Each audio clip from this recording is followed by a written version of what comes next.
दिल्ली की वो शाम थी। सर्द हवा में हल्की धुंध थी, सड़कें सामान्य लग रही थीं और लोगों की भीड़ अपनी अपनी मंजिल की ओर भाग रही थी। किसी को क्या पता था कि कुछ ही पलों में इस भीड़ की चीखें आसमान तक गूंज उठेंगी। कोई सोच भी नहीं सकता था कि लाल किले की प्राचीन दीवारों के साए में एक ऐसी घटना घटने वाली है जो आने वाले कई हफ्तों तक दिल्ली की नींद उड़ा देगी। सड़क पर खड़ी एक साधारण सी कार, दिखने में एकदम सामान्य, लेकिन उसके भीतर छुपा था वो रहस्य जिसने राजधानी की फिजा को बदल दिया। लोग कहते हैं दिल्ली में डर नया नहीं, लेकिन इस बार डर कुछ अलग था, क्योंकि इस बार सवाल था ये किसने किया, और उससे भी बड़ा सवाल क्यों। दिल्ली की शामें अक्सर भीड़, शोर और बेफिक्री से भरी होती हैं, लेकिन उस दिन कुछ अजीब था। नवंबर की ठंडी हवा के बीच लाल किले की ऊंची दीवारों के पास हल्का कोहरा तैर रहा था। सड़क किनारे फेरी वालों की आवाजें गूंज रही थीं और लोग रोज की तरह जल्दी घर लौटने की कोशिश में ट्रैफिक में फंसे थे। किसी को नहीं पता था कि कुछ ही पलों में यह भीड़ एक ऐसे हादसे की गवाह बनने वाली है जिसे दिल्ली शायद कभी भूल नहीं पाएगी। लाल किला मेट्रो स्टेशन के पास एक नीली कार खड़ी थी। Hyundai i20 नंबर प्लेट पर पुरानी धूल जमी थी, जैसे वह कई दिनों से वहीं खड़ी हो। कुछ लोगों ने सोचा शायद किसी यात्री की गाड़ी है जो मेट्रो में चला गया होगा, लेकिन शाम के करीब 6:15 बजे हवा में अचानक एक भारी धमाका हुआ। जमीन कांपी, खिड़कियां टूट गईं और आसपास के लोगों ने बस धुएं का गुब्बार देखा जो धीरे धीरे आसमान की ओर उठ रहा था। पहले किसी को समझ ही नहीं आया कि हुआ क्या है। कुछ लोग भागे, कुछ चिल्लाए और कुछ वहीं खड़े रह गए जैसे उनके पैरों ने काम करना बंद कर दिया हो। कार जलकर लपट्टों में घिर चुकी थी, उसकी बॉडी पिघल रही थी और तेज गंध हवा में फैल चुकी थी। पुलिस जब मौके पर पहुंची तो दृश्य डराने वाला था। कार का अगला हिस्सा पूरी तरह नष्ट, आसपास की गाड़ियां भी झुलस चुकी थीं। फायर ब्रिगेड ने आग बुझाई, लेकिन राख में जो मिला उसने हर किसी को सन्न कर दिया। कार की ड्राइवर सीट पर एक शव पड़ा था, जला हुआ, पहचान से परे। उस पल दिल्ली की भीड़ भाड़ में सन्नाटा उतर आया था। मीडिया की वैनें पहुंचने लगी, कैमरे ऑन हो गए और सोशल मीडिया पर हर जगह एक ही सवाल, लाल किले के पास धमाका कैसे। शुरुआती जांच में लगा कि शायद कार में शॉर्ट सर्किट हुआ हो, लेकिन जब फॉरेंसिक टीम ने मलबा खंगाला तो कुछ टुकड़े मिले, पिघली तारें, बैटरी के पास अजीब उपकरण और कुछ सफेद पाउडर के अवशेष। जांचकर्ता समझ गए कि ये कोई साधारण हादसा नहीं था, विस्फोटक का इस्तेमाल हुआ था। दिल्ली पुलिस ने तुरंत इलाके को सील किया, मेट्रो सेवा रोकी गई और खबर फैल गई, राजधानी में फिर धमाका हुआ है। उस दिन की ठंडी हवा में सिर्फ बारूद की गंध नहीं, डर की महक भी घुल गई थी। आसपास की दुकानों के लोग अब भी सदमे में थे। किसी ने उस कार के मालिक को कभी नहीं देखा था, किसी को यह तक नहीं पता था कि वह कब वहां आई। बस इतना सबको याद रहा कि कुछ मिनट पहले एक आदमी ने ड्राइवर साइड से दरवाजा बंद किया था और चला गया था। क्या वही इस विस्फोट का जिम्मेदार था, या कार के अंदर कुछ ऐसा था जो अपने आप फट गया? जवाब किसी के पास नहीं था, लेकिन यह साफ हो चुका था कि दिल्ली के दिल में कुछ बड़ा घटित हुआ है। पुलिस ने कार के इंजन नंबर से उसकी पहचान शुरू की और कुछ घंटों में नाम सामने आया। उमर उन नबी, एक डॉक्टर जो जामिया नगर इलाके में क्लिनिक चलाते थे। अब कहानी बदल चुकी थी। एक डॉक्टर की कार में विस्फोट, राजधानी के सबसे सुरक्षित इलाके में धमाका और कोई साफ सुराग नहीं। दिल्ली फिर से सवालों में घिर चुकी थी। रात गहराने लगी थी, लेकिन दिल्ली सो नहीं पा रही थी। पुलिस के सायरन अब भी उस इलाके में गूंज रहे थे जहां कुछ घंटे पहले लाल किले के पास आग का गोला उठा था। मीडिया के कैमरे हर दिशा में घूम रहे थे, हर चैनल पर एक ही चेहरा था, जली हुई नीली i20 कार और उसके अंदर मिला वह अज्ञात शव। कुछ ही घंटों में उस शरीर की पहचान हो गई।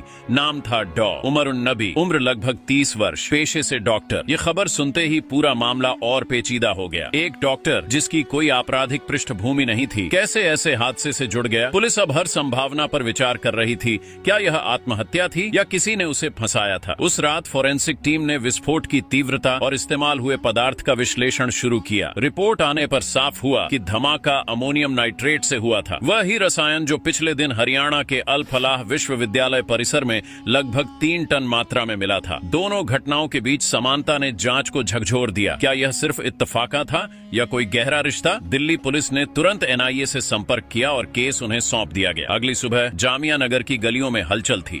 उमर के क्लिनिक पर पुलिस ने ताला लगाया। उनके पड़ोसी हैरान थे। वो तो बहुत शरीफ इंसान था, बच्चों का इलाज करता था, उसने कभी किसी से ऊंची आवाज में बात तक नहीं की। लेकिन NIA के लिए अब कोई व्यक्ति निर्दोष या दोषी नहीं था, बस सुराग था। उनके घर से कुछ लैपटॉप, मोबाइल और दस्तावेज जब्त किए गए। फोन कॉल रिकॉर्ड से पता चला कि विस्फोट से कुछ ही मिनट पहले उमर ने फरीदाबाद फरीदाबाद के एक नंबर पर बात की थी। उस नंबर का पता लगा तो वह रहीम अंसारी नाम के व्यक्ति के नाम पर निकला, जो कुछ महीनों से किराए पर रह रहा था। जांच टीम फरीदाबाद पहुंची तो वहां जो मिला उसने कहानी को और रहस्यमय बना दिया। एक लाल रंग की इको स्पोर्ट कार जिसे हाल ही में छोड़ दिया गया था। कार का दरवाजा खुला तो अंदर से बारूद जैसी गंध आई। फोरेंसिक टीम ने कार की तलाशी ली और पुष्टि की कि उसमें भी विस्फोटक सामग्री के अंश थे। अब यह साफ हो चुका था कि दोनों कारें एक ही साजिश का हिस्सा थीं। एनआईए को शक हुआ कि यह कोई व्हाइट कॉलर टेरर नेटवर्क है, ऐसा नेटवर्क जो दिखने में पढ़े लिखे पेशेवर लोगों का है, लेकिन अंदर से वह किसी और योजना पर काम कर रहा है। उमर की मेडिकल फाइलों के बीच से एक पेन ड्राइव मिली जिसमें कुछ अजीब कोडेड फाइलें थीं। तकनीकी विशेषज्ञों ने जब उन्हें डिक्रिप्ट किया तो उसमें कुछ स्थानों के नाम और समय की लिस्ट थी। दिल्ली, फरीदाबाद, गुरुग्राम और जयपुर। क्या यह किसी भविष्य की योजना थी या सिर्फ भटकी हुई फाइलें? कोई नहीं जानता, लेकिन एनआईए ने अब केस को नेशनल सिक्योरिटी श्रेणी में दर्ज कर लिया था। इस बीच लाल किले के आसपास का इलाका पूरी तरह से बंद कर दिया गया था। जगह जगह बम स्क्वाड तैनात थे और हर आने जाने वाले की तलाशी ली जा रही थी। लोग अब भी डर में थे। सोशल मीडिया पर अफवाहें फैल रही थीं। किसी ने लिखा कि यह विदेशी एजेंसी का काम है, किसी ने कहा यह घरेलू गुट की साजिश। लेकिन एनआईए चुप थी क्योंकि सच्चाई अब भी राख के नीचे छिपी थी। जांच ने एक और दिलचस्प मोड़ लिया जब सीसीटीवी फुटेज सामने आई। उसमें दिखा कि विस्फोट से कुछ मिनट पहले एक व्यक्ति कार के पास आता है, कुछ झुककर करता है और जल्दी से चला जाता है। उसका चेहरा साफ नहीं था, लेकिन उसकी चाल से लगता था कि वह जानबूझकर किसी काम में लगा था। यही वीडियो अब एनआईए की सबसे अहम कड़ी बन गया। उन्होंने उसकी पहचान के लिए सैकड़ों चेहरों की तुलना शुरू की। उधर पुलिस ने डॉक्टर उमर के बैंक ट्रांजैक्शन भी खंगाले, कुछ असामान्य निकासी, कुछ विदेशी खातों से ट्रांसफर। मामला अब अंतर्राष्ट्रीय कनेक्शन की ओर इशारा कर रहा था। परंतु सवाल अब भी वही थे। क्या डॉक्टर खुद इस साजिश में शामिल थे या किसी ने उन्हें एक चलती फिरती बम कार का चालक बना दिया था? क्या बम तय समय पर फटने वाला था और गलती से पहले ही विस्फोट हो गया? या यह कोई संदेश था कि राजधानी की सुरक्षा में अब कोई भी जगह पवित्र नहीं रही? एनआईए के पास उत्तर नहीं थे, बस रहस्य था। दिल्ली की हवा में अब भी वह गंध तैर रही थी, बारूद की नहीं बल्कि अनुत्तरित सवालों की। लाल किले के चारों ओर पुलिस की तैनाती पहले से दोगुनी कर दी गई थी और हर गुजरती गाड़ी की जांच हो रही थी। मीडिया के कैमरे अब भी उसी जगह टिके थे जहां कुछ दिन पहले आग की लपटें उठी थीं। दिल्ली का यह इलाका जो कभी पर्यटकों से गुलजार रहता था,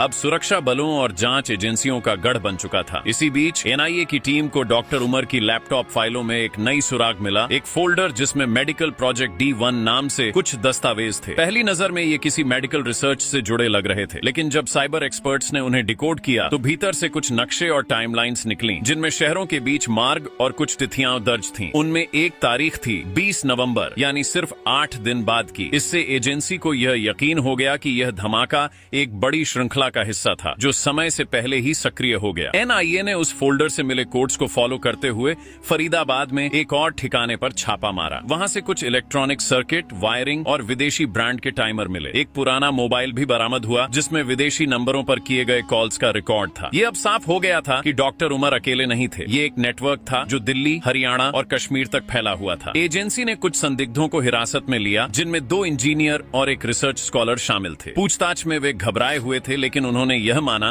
कि डॉक्टर साहब कुछ महीनों से एक सुरक्षा प्रोजेक्ट पर काम कर रहे थे जो असल में एक बम बनाने की तकनीक से जुड़ा था। इस खुलासे ने जांच की दिशा पूरी तरह बदल दी। अब एजेंसी इस नतीजे पर पहुंची कि यह कोई आम आतंकवादी नेटवर्क नहीं बल्कि व्हाइट कॉलर टेरर ग्रुप था। ऐसा गिरोह जिसमें डॉक्टर, इंजीनियर और शिक्षित लोग शामिल थे जो कंप्यूटर की स्क्रीन के पीछे बैठकर बारूद के खेल में माहिर हो चुके थे। उनका मकसद सीधा था, देश के भीतर से हमला करना ताकि कोई विदेशी लिंक आसानी से साबित न हो सके। लेकिन एक बात अब भी पहेली बनी रही, क्या उमर इस सब में नेता थे या बस एक मोहरा? एनआईए की जांच में एक और रोचक बात सामने आई। डॉक्टर उमर ने विस्फोट से 2 दिन पहले अपनी कार की सर्विस करवाई थी और सर्विस सेंटर के रिकॉर्ड के मुताबिक उस दिन कार में सिक्योरिटी सिस्टम इंस्टॉल किया गया था। जब एजेंसी ने उस सर्विस सेंटर की सीसीटीवी फुटेज देखी तो पता चला कि कार पर काम करने वाला व्यक्ति वही था जिसे पहले लाल किले के पास कार के आसपास देखा गया था। अब तस्वीर साफ होने लगी थी। ये वही आदमी था जिसने कार में बम फिट किया था और संभवतः टाइमर सेट करने में गलती हो गई जिससे बम पहले ही फट गया। उस व्यक्ति का नाम अब भी अज्ञात था, लेकिन चेहरा हर खुफिया एजेंसी की फाइल में पहुंच चुका था। उधर जनता में अफवाहें थमने का नाम नहीं ले रही थीं। कुछ लोगों का कहना था कि यह किसी विदेशी ताकत की चाल है, तो कुछ इसे दिल्ली के भीतर किसी गुट की लड़ाई बता रहे थे। लेकिन असली सच्चाई यह थी कि यह मामला अब राष्ट्रीय सुरक्षा के सबसे बड़े संकटों में से एक बन चुका था। जांच में पता चला